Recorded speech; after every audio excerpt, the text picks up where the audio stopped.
Bana, wabongo wamemwandama bibie Wema Sepetu, na yote baada ya kitu ambacho kimemtokea Wema Sepetu. Bana, Wema Sepetu alikuwa na mbwa wake ambaye kwa jina anaitwa Manunu. So huyo mbwa bwana alikuwa naye muda mrefu, kwa sababu unajua kabisa Wema ni bibie ambaye hajafanikiwa kuwa na mtoto, kwa hiyo ana mtu wa kumliwaza au mtu wa kumpa kampani kinamna moja ama nyingine. So imekuwa gumzo kinoma noma, lakini pia kitu kibaya ambacho kimetokea kwa bibie Wema, mbwa wake Manunu ambaye amenunua kwa gharama kubwa kidogo, yes, amefariki. So baada ya kufariki mambo alikuwa mengi kinoma noma. Wema alilia sana, na sio kulia tu, alilia lakini pia aliitisha msiba, yani yes, alimpa heshima na kuita watu waje wamstiri mbwa wake, na walikuja wengi. Pia walianzisha mchango ambao wa kumliwaza au wa kumpa pole mfiwa ambaye ni Wema Sepetu. Sasa baada ya mambo kuwa mengi na walimwengu kitu wamekiona, unajua bana, yani walimwengu wakaona kama Wema Sepetu amempa heshima sana mbwa, yani amempa heshima kubwa sana mbwa wake Manunu, kama anavyopewa heshima binadamu aswa pale anapokuwa amefariki. Asa Wema Sepetu pia baada ya kuitisha hivyo, yes, watu walifika sana, wengi tu walifika pale na walilia pia. Sasa baada ya mambo kuwa mengi na kumaliza msiba, yes, watu wengi au wabongo wakaona kama Wema Sepetu amedharau au yes, ameamua kufanya kitu cha maajabu kwa Tanzania, kwa sababu yes, kitu kama mbwa kuitisha msiba na watu wengi kuja, lakini pia vile wengine kulia, na pia kuanzisha mchango kwa ajili ya mfio au kwa ajili ya mbwa. Unajua iko kitu bana kibongo washazoea kwa upande wa binadamu, yani endapo bana binadamu anapokuwa amefariki, basi hivyo vitu vinatakiwa kufanyika, kwa sababu ni kama yes, ni kama kitu kikubwa. Of course ni kitu kikubwa, lakini ni kama mila au ni desturi kwenye kitu kama hicho. Sasa kwenye upande wa mbwa, hii watu wameona kama Wema Sepetu anakufuru, kwa sababu ameamua kumpa heshima kubwa mbwa, na yes, heshima ambayo anatakiwa kupewa binadamu kinamna moja ama nyingine. Walimwengu wameamua kumchamba Wema, na wengine wanasema kwamba Wema Sepetu anajibebea laana tu, kwa sababu kitu ambacho anakifanya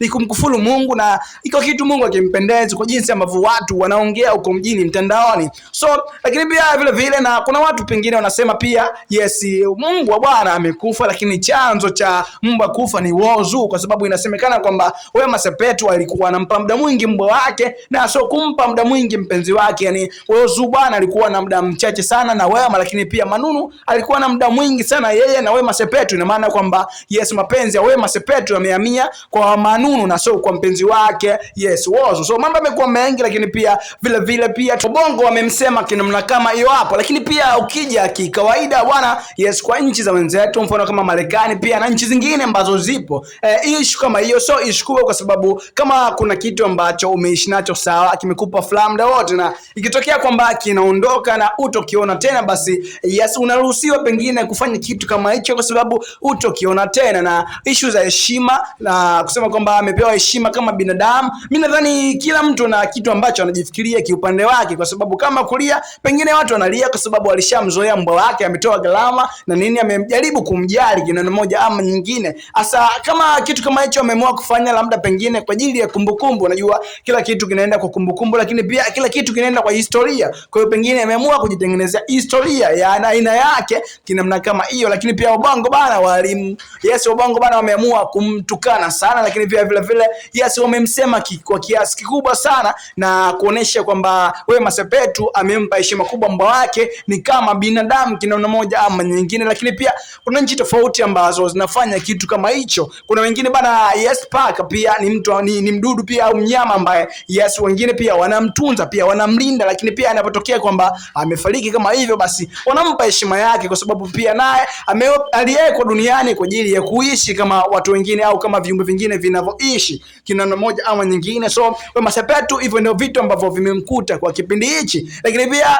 vile Wema Sepetu akuwajibu na kutaka kuwajibu, kwa sababu yeye ndo anajua kiasi gani alikuwa anapitia au kitu gani ambacho alikuwa amekifanya kupitia mbwa wake bana. Pengine inaposemekana kwamba ni mbwa ambaye anampa yes, alikuwa anampa furaha, unajua kinona moja ama nyingine, alikuwa akienda safari anaenda naye au sometimes kumwacha nyumbani, lakini pia akirudi basi umletea zawadi kinona moja ama nyingine. So bongo wamemsema sana, lakini pia wamemtukana kinoma noma. Mimi napita na comment chache za watu ambao wameandika kwenye baada ya kuona video, wanasema kwamba udada anaitwa Lili, anakuambia kwamba unajibebea tu malaana dada yangu, na ndio maana ulikuwa uzai unaendekeza vitu vya ajabu na sio kumpa Mungu heshima yake. Hizo ni dharau za hali ya juu. Huyo ni mtu ambaye anaamua kusema ukweli kwamba anaonesha dharau Wema Sepetu. Lakini vile vile kuna huyo hapa pia anaitwa Lita, anasema kwamba ni kitu kikubwa sana umekifanya Wema Sepetu. So japo kuna watu wanasema kwamba unajibebea laana, lakini yes, maumivu ambayo pengine unapitia wewe pekee ndio unajua, kwa sababu ni muda mrefu pia kupata mtoto au kuwa na mtoto.